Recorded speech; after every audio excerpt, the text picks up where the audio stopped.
everybody doing? So, I'm on vacation right now, and gonna be uploading like a whole package for my trip to North Carolina.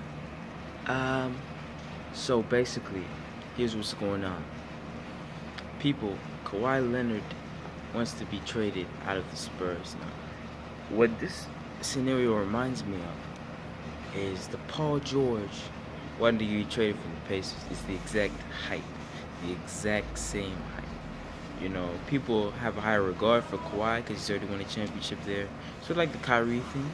But the difference is with the Kyrie thing, they took it as, you know, it's very similar though. But this is sort of like the management, and even LeBron, they blamed him in a way, ran him out. But this is Popovich here. They're like, there's no way he could have ran him out. But yeah, clearly there was a strained relationship there. They worked him too hard, too much practice on, injuries. So that's what really sort of messed up his relationship with the San Antonio Spurs organization as a whole. So we're going to look at the teams that Kawhi could potentially be traded to. So he wants to be traded to the Lakers. So we're going to have the first option there. Now the good news about the Lakers is that they can actually, give the most to the San Antonio Spurs from a trade perspective. They have Brandon Ingram is probably the player that you want to trade for Kawhi, just straight up, without anything else, no draft picks. You can just trade Brandon Ingram for Kawhi Leonard. That's what a lot of people know, because if you look at the similarities between talents, Brandon Ingram is like a younger version of Kevin Durant. So in theory, he could really replace Kawhi in the offense and the defense. So with a good coach, a good organization, he could develop into a superstar there.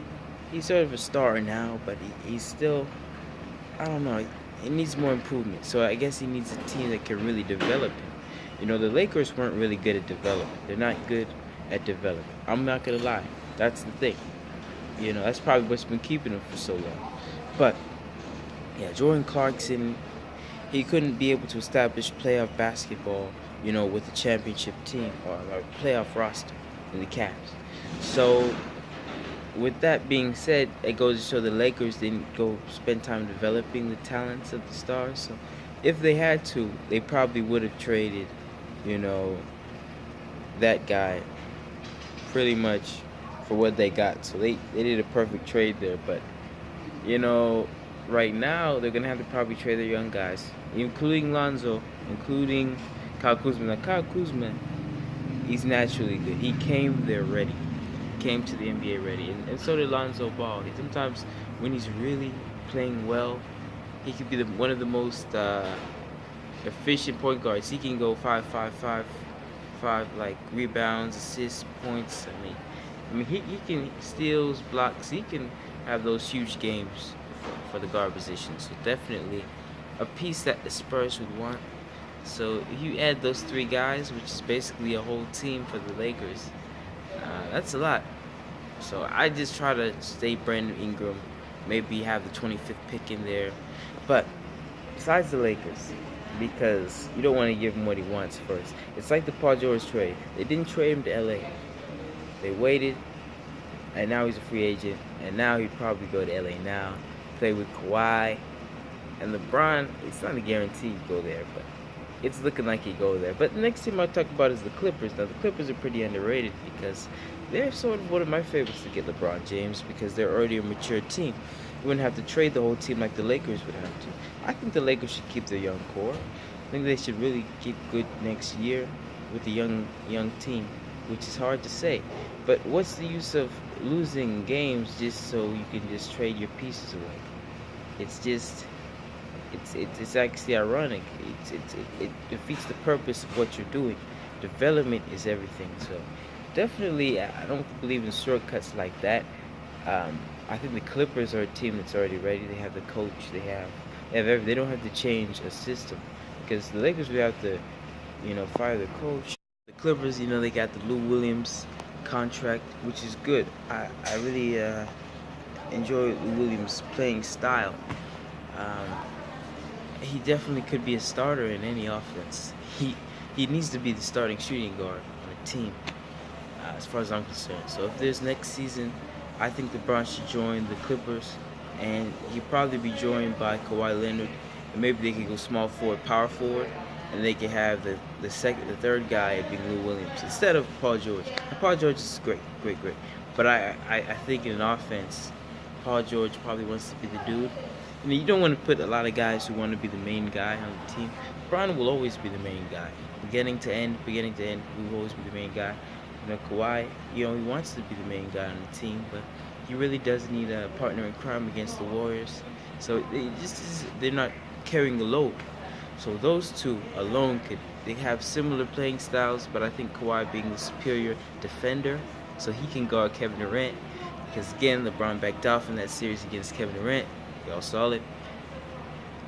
He's getting older, but Williams definitely can match any shooting guard shot for shot in the NBA. So overall, yeah, Clippers are a choice. The Celtics are a choice. I saw somewhere the trade machine of Terry Rozier, Marcus Morris, Aaron Baines, and Jaylen Brown. Now that's very interesting. I honestly think Jaylen Brown is going to become a better player than Kawhi. But for now, for a lot of people, I think the Celtics would want to trade for Kawhi with those four, maybe at a draft pick. Because you don't want too much talent. You have so many forwards on your team. You got the Hayward. You have, and this is after you trade Marcus Morris. Hayward, if you are doing that. Tatum, technically, you can also play him shooting guard, but small forward, technically. Jaylen Brown and Kawhi. So that's basically four. So, you take away Tatum, that's three. So you have it to where maybe you can have one of them run the point. I don't know who you have run the point. But again, it wouldn't really work. Or maybe you trade Horford and you have one of those guys be center. I think, I don't know what would be center, but Magic's played center. So Magic Johnson back a long time ago. So going back to the Celtics are an interesting choice. I think they should stay pat. They've been doing good so far. They've drafted well. They didn't trade Jason Tatum when he was just a pick. I consider draft picks just to be like infants in the womb, waiting to be born into this world. Because look, you can trade a draft pick without even thinking, but at the same time, they can grow up to be the best stars in the NBA, even if they're 25. Kyle Kuzma was like in the late 20s, so to be a star, really, you just have to work hard like Kawhi did. He worked hard. A lot of these guys, they're not lottery picks, man. They're just really good. They're really good at playing. They have a will to win. They will not die. They will not quit. They will fight. So I think Kawhi Leonard has lost his fight, with what's happened. Him refusing to play is probably what really, was the nail in the coffin for them. So for Kawhi, several teams. The Pacers are one of the teams I'd pick. Underrated teams in the Eastern Conference. The 76ers, they're favorites as well. Package Markel, Robert Covington. Some people saying Ben Simmons, but no, they don't have to do Ben Simmons again. They get that 10th pick in there with Markel and Robert Covington and Dario Saric, which are very much Spurs-like pieces. All three of those players could be Spurs players. And with Tony Parker getting so old, you let Tony Parker walk and you get a young point guard. They have point guards there, like Giannis.